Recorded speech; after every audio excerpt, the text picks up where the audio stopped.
l'Université Laval, la station de métro Montmorency, la ville de Laval. Mais qu'est-ce que ces lieux ont en commun? Ils ont été nommés ainsi en mémoire de François de Laval.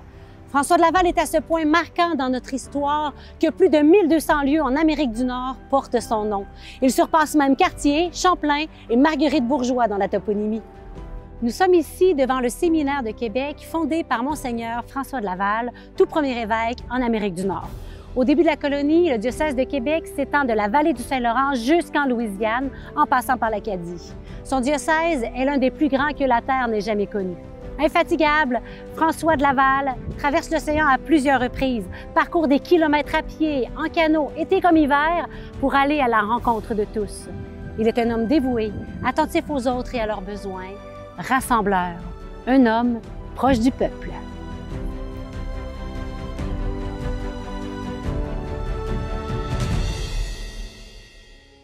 François de Laval naît le 30 avril 1623 à Montigny-sur-Avre, en France. Fils de Hugues de Laval, chevalier et seigneur, et de Michel de Péricard, issu de la noblesse terrienne, François vit une enfance heureuse parmi les siens et découvre la joie des études.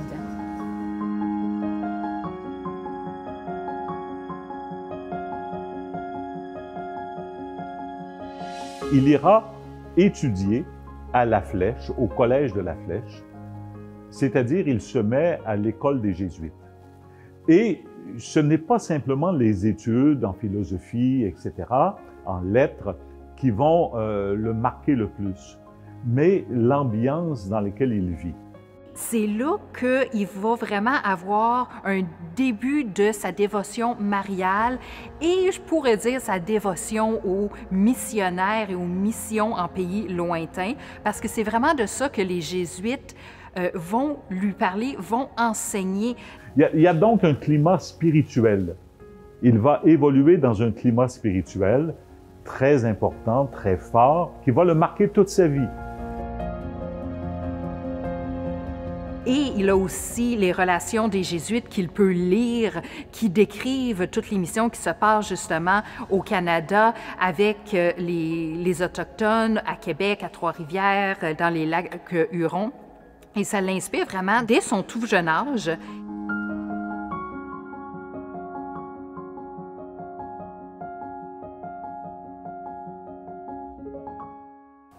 Son père et ses deux frères aînés étant décédés, son oncle le prie d'abandonner sa vocation religieuse et de prendre le titre et les responsabilités de seigneur de Montigny.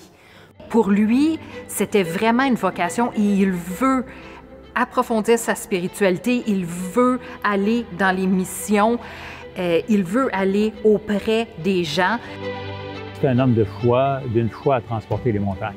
Il a tout laissé, il a abandonné ses titres de seigneur, tous ses droits dans la seigneurie de Montigny. La désappropriation, c'est-à-dire François de Laval qui également ne thésaurise pas, ne prend pas les biens pour lui-même, mais se départit de ses biens. Et cette désappropriation qu'il va apprendre lors de la Société des bons amis et plus tard aussi à l'Ermitage de Caen avec son maître Jean de Bernières va vraiment être transféré au séminaire de Québec et ça va vraiment constituer une base de cet esprit de grâce qui existait au séminaire.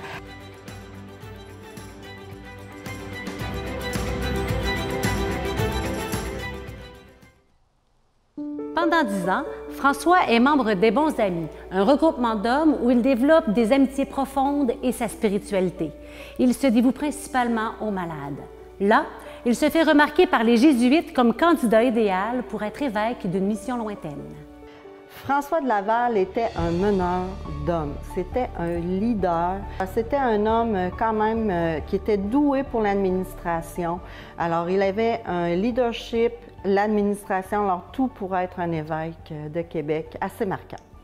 François de Laval foule le sol de la Nouvelle-France pour la première fois le 16 juin 1659. Sur cet immense territoire, la population s'élève à environ 2000 personnes et plus de 60 000 Autochtones de diverses nations y habitent. Dès la première rencontre, les Autochtones sont séduits par sa prestance.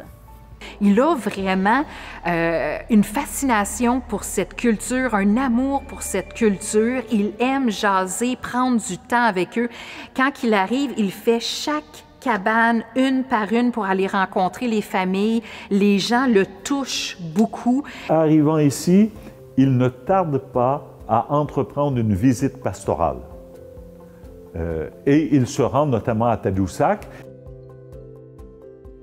Et c'est là que se fait cette première rencontre entre les Autochtones et Monseigneur de Laval. Les Amérindiens, les Autochtones disent de lui qu'ils ont été séduits dès le premier contact avec lui. Lui, il va vraiment faire de Tadoussac jusqu'à Prairie-de-la-Madeleine, un petit peu passé Montréal.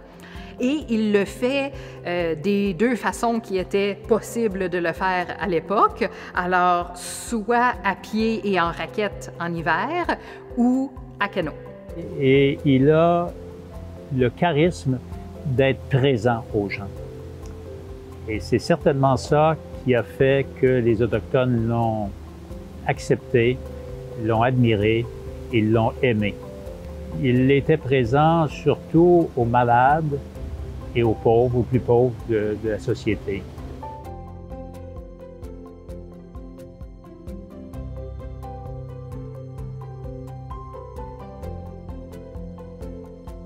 Depuis son arrivée en Nouvelle-France, Monseigneur François de Laval songe à la fondation d'un séminaire pour assurer à la colonie les prêtres dont elle a besoin.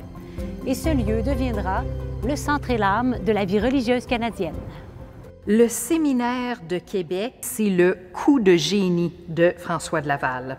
Il arrive ici au Canada où tout est à faire. Il a très peu de ressources, autant ressources financières que ressources humaines, et il doit s'adapter vraiment aux conditions du pays. Il était arrivé ici avec 3 prêtres français.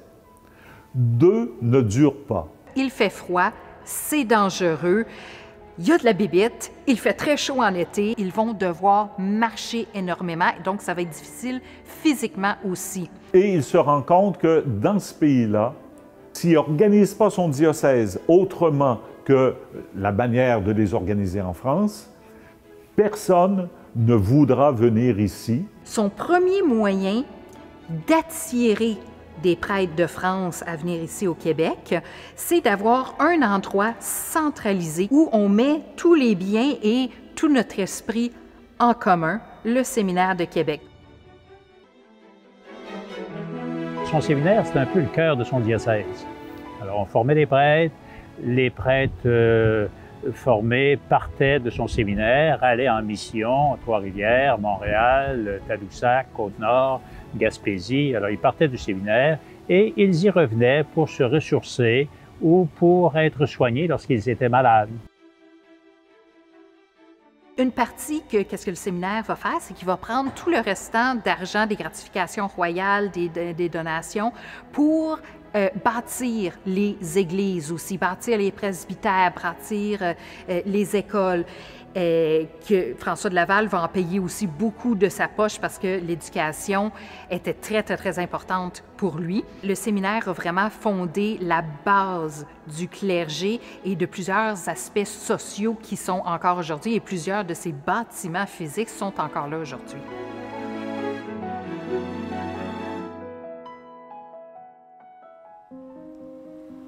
François de Laval porte une attention particulière aux membres des Premières Nations.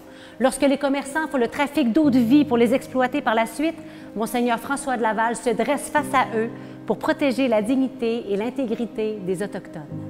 Alors, dès son arrivée à Québec, parce que ce n'était pas un problème nouveau, François de Laval est alerté par ce problème du trafic de l'eau de vie avec les Autochtones. Et si ça arrive dès le début de son épiscopat ici, ça va durer tout le temps de son épiscopat. Et il va se battre toute sa vie contre. Il va aller faire 3 voyages auprès du roi pour faire interdire la traite. Ça lui occasionnera beaucoup d'hostilité de la part des commerçants, parfois de la part des gouvernants, que ce soit le gouverneur ou l'intendant ici à Québec, ou que ce soit à la Cour de France. Il y aura des débats à la Sorbonne, etc.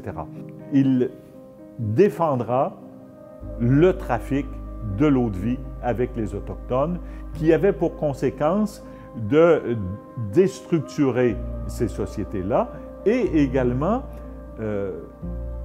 qu'ils n'aient pas le juste fruit de leur récolte de fourrure.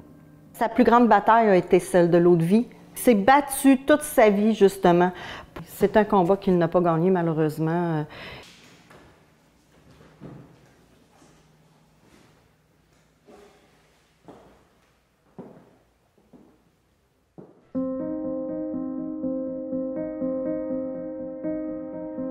Le 6 mai 1708, Monseigneur François de Laval meurt à Québec à l'âge de 85 ans. Il s'est dévoué pendant 49 ans à la Nouvelle-France, ce pays si cher à son cœur. C'est un homme dévoué, proche des gens et des pauvres qui vient de s'éteindre. Le pays pleure la mort de son tout premier évêque, de cet homme de grande qualité. Il y a un homme d'une grande charité, le frère Roussard disait qu'il donnait tout ce qu'il avait. Il donnait de la nourriture, des vêtements, de l'argent, et il s'est vraiment laissé désapproprier par les pauvres. Il passe jusqu'à un tiers de sa rente annuelle pour acheter ses tissus pour les pauvres. Il va leur prêter son jardinier, il va leur prêter des vaches à lait, il va vraiment donner de ces choses, même de sa cuisine, pour aider ceux qui sont plus pauvres. Il y avait le souci des malades aussi. Les malades, il allait les visiter à l'Hôtel-Dieu. Il allait même donner un coup de main au personnel soignant pour faire manger les malades. Il ne craignait pas et il ne s'est jamais ménagé pour visiter son peuple. Sa vie était complètement donnée à ce pays et aux gens qui l'habitaient et à l'œuvre missionnaire qu'il avait entreprise.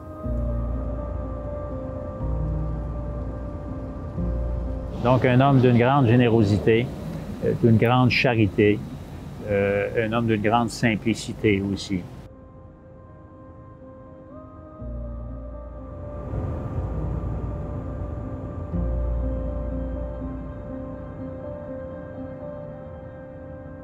Nous sommes ici dans la cathédrale Notre-Dame de Québec, au tombeau de Saint François de Laval. Son œuvre et son message résonnent encore aujourd'hui. C'est plus de 35 000 visiteurs qui viennent ici chaque année découvrir sa vie, son héritage.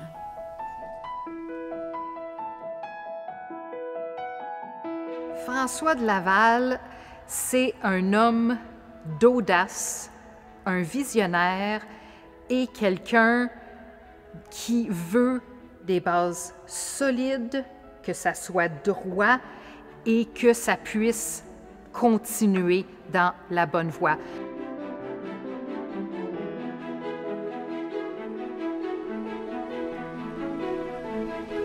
À la conquête, le séminaire deviendra vraiment un lieu de culture. Le séminaire a fondé le premier musée des Beaux-Arts au Canada. La fondation de l'Université Laval, c'est à la demande des évêques du Québec que le séminaire a fondé l'Université Laval. Il avait acquis une formation spirituelle et il y avait une intensité dans sa vie spirituelle. En même temps, c'était un homme d'action. Il va être proche des gens et il va vraiment avoir une idée à long terme. Il vise la pérennité de l'Église et la pérennité de la colonie. François de Laval était un meneur d'hommes, un homme qui avait une absence totale de rancune. C'est un homme entier et c'est ce qui a façonné sa personnalité.